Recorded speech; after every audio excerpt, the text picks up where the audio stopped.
నమస్కారమండి. APPSC group 2 aspirants అందరికీ స్వాగతం. ఈరోజు మనం ఇండియన్ పాలిటీలో కొన్ని చాలా ముఖ్యమైన ప్రశ్నలు చూద్దాం. మీ ప్రిపరేషన్కి ఇదొక మంచి పవరప్ లాంటిది. మన టార్గెట్ ఏంటంటే జస్ట్ ఆన్సర్స్ తెలుసుకోవడం కాదు, ప్రతి క్వశ్చన్ వెనుకున్న కాన్సెప్ట్ని క్లియర్గా అర్థం చేసుకోవడం. అప్పుడే ఎగ్జామ్లో కాన్ఫిడెన్స్ వస్తుంది. సరే, మరి మొదలు పెడదామా? ఓకే, మన ప్లాన్ ఇది. ఒక 15 ముఖ్యమైన ప్రశ్నలు తీసుకుని వాటిని డీటెయిల్డ్గా అనలైజ్ చేద్దాం. రాజ్యాంగం బేసిక్స్ దగ్గర్నుంచి దాని స్ట్రక్చరు, పవర్సు, ఇంకా లోకల్ గవర్నెన్స్ దాకా ఇలా అన్ని ఏరియాలు కవర్ అవుతాయి. గుర్తుపెట్టుకోండి, ఇక్కడ జవాబులు తెలుసుకోవటం కాదు ముఖ్యం, కాన్సెప్ట్ని గట్టిగా పట్టుకోవాలి. సరే, ఫస్ట్ సెక్షన్లోకి వెళ్దాం. ఇక్కడ మనం కొన్ని ఫండమెంటల్ టాపిక్స్ చూస్తాం. అంటే ప్రాథమిక విధులు, మన రాజ్యాంగ పీఠిక, వేరే దేశాల నుంచి మనం తీసుకున్న ఫీచర్స్, ఇంకా కోఆపరేటివ్ సొసైటీస్కి సంబంధించిన ఒక ఇంపార్టెంట్ అమెండ్మెంట్. ఇవన్నీ చాలా బేసిక్, కానీ ఎగ్జామ్ పాయింట్ ఆఫ్ వ్యూలో చాలా కీలకమైనవి. ఓకే, ఫస్ట్ క్వశ్చన్ చూద్దాం. ఫండమెంటల్ డ్యూటీస్ గురించి. ఎవరి రికమెండేషన్స్ మీద వీటిని రాజ్యాంగంలో చేర్చారు? రైట్ ఆన్సర్ వచ్చేసి ఏ, స్వరణ్ సింగ్ కమిటీ. ఇక్కడ మనం గుర్తుపెట్టుకోవాల్సిన ఒక ఇంపార్టెంట్ పాయింట్ ఏంటంటే ఒరిజినల్ కాన్స్టిట్యూషన్లో ఫండమెంటల్ డ్యూటీస్ లేవు. వీటిని 1976లో 42వ అమెండ్మెంట్ ద్వారా యాడ్ చేశారన్నమాట.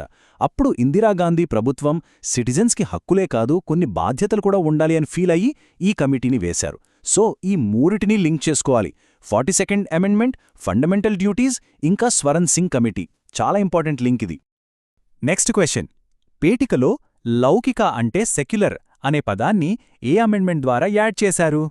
ఆన్సర్ మళ్ళీ అదే, బి, 42nd రాజ్యాంగ సవరణ చట్టం.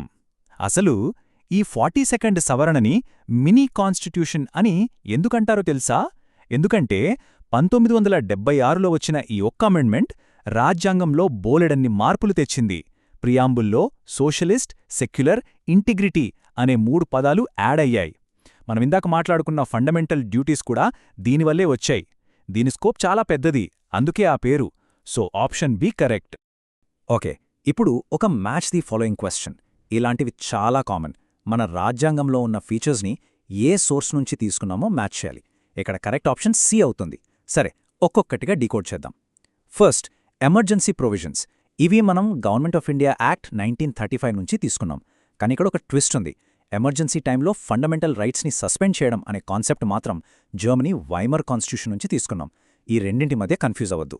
నెక్స్ట్, కాన్కరెంట్ లిస్ట్ అంటే సెంటర్ స్టేట్ 2 చట్టాలు చేయగలిగే లిస్ట్. ఇది ఆస్ట్రేలియా నుంచి. ఫైనల్గా, సింగిల్ సిటిజన్షిప్. మనమంతా ఇండియన్స్, అంతేగాని వేరే వేరే స్టేట్ సిటిజన్స్ కాదు కదా. ఈ ఐడియా యునైటెడ్ కింగ్డమ్ నుంచి తీసుకున్నాం. ఇప్పుడు 97వ అమెండ్మెంట్ యాక్ట్ 2011 గురించి చూద్దాం. ఈ క్వశ్చన్లో ఏ స్టేట్మెంట్స్ కరెక్ట్ అని అడిగారు. ఈ అమెండ్మెంట్ మెయిన్గా కోఆపరేటివ్ సొసైటీస్కి సంబంధించింది. వాటికి కాన్స్టిట్యూషనల్ స్టేటస్ ఇచ్చింది. ఇక్కడ కరెక్ట్ ఆప్షన్ ఏ, అంటే ఏబిడి మాత్రమే కరెక్ట్. మరి సి ఎందుకు తప్పు? స్టేట్మెంట్ సిలో ఇది పార్ట్ ఎక్స్ బిని యాడ్ చేసిందని ఉంది. అది రాంగ్. యాక్చువల్గా యాడ్ చేసింది పార్ట్ ఐఎక్స్బి. చూసారా ఎంత చిన్న తేడానో? ఎగ్జామ్లో ఇలాంటి చిన్న డీటెయిల్స్ దగ్గరే మార్కులు పోతాయి. సో చాలా కేర్ఫుల్గా ఉండాలి. సరే, ఫస్ట్ సెక్షన్లో మనం రాజ్యాంగం యొక్క ఫౌండేషన్స్ గురించి చూశాం. ఇప్పుడు నెక్స్ట్ సెక్షన్లోకి వెళ్దాం. ఇక్కడ మనం కాన్స్టిట్యూషన్ యొక్క కోర్ ఫ్రేమ్వర్క్, అంటే దాని స్ట్రక్చర్, దాన్ని ఎలా ఆమోదించారు, ఇంకా కొన్ని ఇంపార్టెంట్ బాడీస్, కమిషన్స్ గురించి డిస్కస్ చేద్దాం. ఇది చాలా చాలా ఫ్రీక్వెంట్గా అడిగే క్వశ్చన్. డాక్టర్ బిఆర్ అంబేడ్కర్ గారు ఏ ఆర్టికల్ని రాజ్యాంగానికి హార్ట్ అండ్ సోల్ అని అన్నారు? Answer option B, article 32, right to constitutional remedies. ఎందుకు దీన్ని అంత గొప్పగా వర్ణించారు?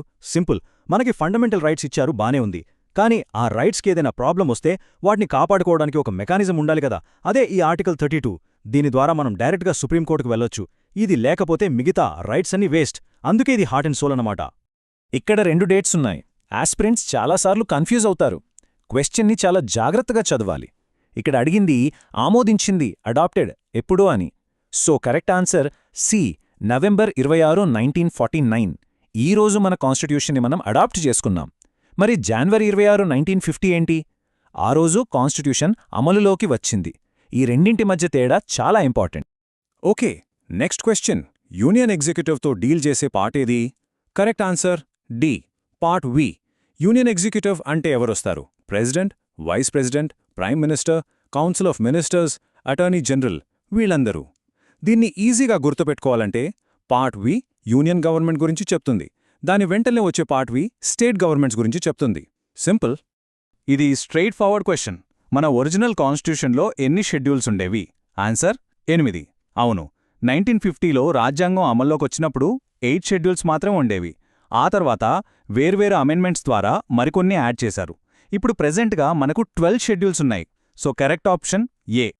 Human rights commission of India ఎప్పుడు ఏర్పాటైంది? ఇది fact based question. Correct year వచ్చేసి సి 1993. ఇక్కడ గుర్తుపెట్టుకోవాల్సిన ఇంకో పాయింట్ ఏంటంటే ఇది ఒక కాన్స్టిట్యూషనల్ బాడీ కాదు, ఇదొక స్టాట్యూటరీ బాడీ. అంటే పార్లమెంట్ చేసిన ఒక చట్టం ద్వారా ఏర్పాటైంది. ఆ చట్టం పేరు protection of human rights act 1993. ప్రిలిమ్స్కి ఇలాంటి ఇయర్స్ యాక్ట్స్ చాలా ఇంపార్టెంట్. ఇంకో మ్యాచ్ ద ఫాలోయింగ్. ఇది కొంచెం టఫ్ క్వశ్చన్, ఎందుకంటే ఫస్ట్ చైర్పర్సన్స్ పేర్లు గుర్తుపెట్టుకోవాలి, కానీ important. Correct matching option D. సరే చూద్దాం.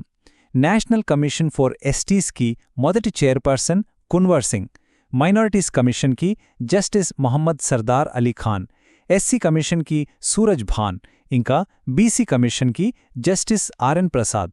ఈ పేర్లని ఒకసారి నోట్ చేసుకుని రివైజ్ చేస్తే మంచిది. ఓకే, మన నెక్స్ట్ సెక్షన్. ఇక్కడ మనం కాన్స్టిట్యూషన్ యొక్క ఆపరేషనల్ ఆస్పెక్ట్స్ మీద ఫోకస్ చేద్దాం. అంటే లెజిస్లేటివ్ పవర్స్, మన జ్యుడిషియరీ ఉపయోగించే టూల్స్, ఇంకా లోకల్ గవర్నెన్స్ ఎలా ఎవాల్వ్ అయిందో చూద్దాం. ఈ క్వశ్చన్ రెసిడ్యూరీ పవర్స్ గురించి. ముందుగా రెసిడ్యూరీ పవర్స్ అంటే ఏంటి? మన కాన్స్టిట్యూషన్లో పవర్స్ని 3 లిస్టులుగా డివైడ్ చేశారు కదా, union list, state list, concurrent list. అయితే ఈ 3 లిస్టులోనూ లేని ఒక సబ్జెక్ట్ మీద చట్టం చెయ్యాల్సి వస్తే ఆ పవర్ ఎవరికుంటుంది? అవే రెసిడ్యూరీ పవర్స్. మన ఇండియాలో ఆ పవర్స్ పార్లమెంట్కి ఉంటాయి. ఈ విషయాన్ని ఆర్టికల్ 248 క్లియర్గా చెప్తుంది. సో స్టేట్మెంట్ ఏ కరెక్టే. స్టేట్మెంట్ బి అనేది రెసిడ్యూరీ పవర్స్కి డెఫినిషన్, కాబట్టి అది కరెక్టే. So answer both A and B.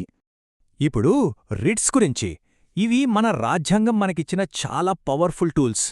Correct match వచ్చేసి ఆప్షన్ బి. సరే, వాటి మీనింగ్స్ సింపుల్గా చూద్దాం. హేబియస్ కార్పస్, లాటిన్లో దీనర్థం శరీరాన్ని తీసుకునిరా అని. ఎవరన్నైనా ఇల్లీగల్గా అరెస్ట్ చేస్తే వాళ్ళని కోర్టు ముందు ప్రొడ్యూస్ చేయమని ఆర్డర్ వేయొచ్చు. మ్యాండమస్ అంటే మేము ఆజ్ఞాపిస్తున్నాము. ఒక పబ్లిక్ అఫీషియల్ తన డ్యూటీ సరిగ్గా చెయ్యకపోతే చెయ్యమని కోర్టు కమాండ్ చేస్తుంది.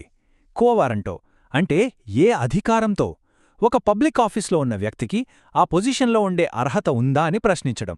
ఫైనల్గా సర్ష్యూరరీ అంటే సర్టిఫై చెయ్యి అని. హయ్యర్ కోర్టు లోయర్ కోర్టు దగ్గరున్న కేసుని తన దగ్గరికి ట్రాన్స్ఫర్ చేసుకోమని చెప్పడం అన్నమాట. Okay, judicial activism. ఈ కాన్సెప్ట్ ఎక్కడ మొదలైంది? సింపుల్గా చెప్పాలంటే కోర్టులు కేవలం చట్టాల్ని ఇంటర్ప్రెట్ చేయడమే కాకుండా సొసైటీలో మార్పు తీసుకురావడానికి, ప్రజల హక్కుల్ని కాపాడటానికి యాక్టివ్గా ముందుకు రావటం. మనకు తెలిసిన పిఐఎల్ అంటే పబ్లిక్ ఇంట్రెస్ట్ లిటిగేషన్ దీని కిందికే వస్తుంది. అయితే ఈ కాన్సెప్ట్ ఒరిజినేట్ అయింది యుఎస్ఏలో. ఇండియాలో మనం దీన్ని బాగా వాడుతున్నప్పటికీ దీని పునాది మాత్రం అమెరికాలోనే పడింది. స్టేట్ ఎలక్షన్ కమిషన్ వేటికి ఎలక్షన్స్ కండక్ట్ చేస్తుంది? ఇక్కడ చాలామంది కన్ఫ్యూజ్ అయ్యే అవకాశం ఉంది. కరెక్ట్ ఆన్సర్ ఏ, లోకల్ బాడీస్. అంటే పంచాయతీలు, మున్సిపాలిటీలకు మాత్రమే స్టేట్ ఎలక్షన్ కమిషన్ ఎన్నికలు పెడుతోంది. మళ్ళీ ఎమ్మెల్యే, ఎంపీ ఎలక్షన్స్ ఎవరు పెడతారు? అది central election commission of India పని. ఈ రెండింటి మధ్య డిఫరెన్స్ చాలా క్లియర్గా గుర్తుపెట్టుకోవాలి. చాలా ఇంపార్టెంట్ ఇది. Okay, last question. ఇది ఒక క్రోనలాజికల్ ఆర్డర్ క్వశ్చన్. పంచాయతీరాజ్కి సంబంధించి కొన్ని కమిటీలిచ్చారు, వాటిని అవి ఏర్పడిన ఆర్డర్లో పెట్టాలి. ఇలాంటి క్వశ్చన్స్ చాలా కామన్. ఒకసారి ఆలోచించండి, ఏ కమిటీ ముందొచ్చింది? రైట్, కరెక్ట్ ఆర్డర్ వచ్చేసి ఆప్షన్ డి. అంటే డిబిసిఏ. ఇప్పుడు ఆ టైమ్లైన్ చూద్దాం.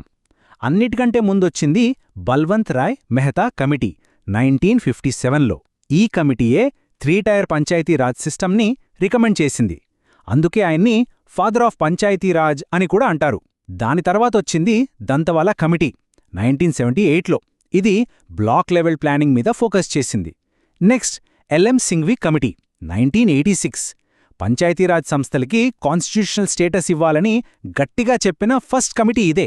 ఫైనల్గా గాడ్గిల్ కమిటీ 1988.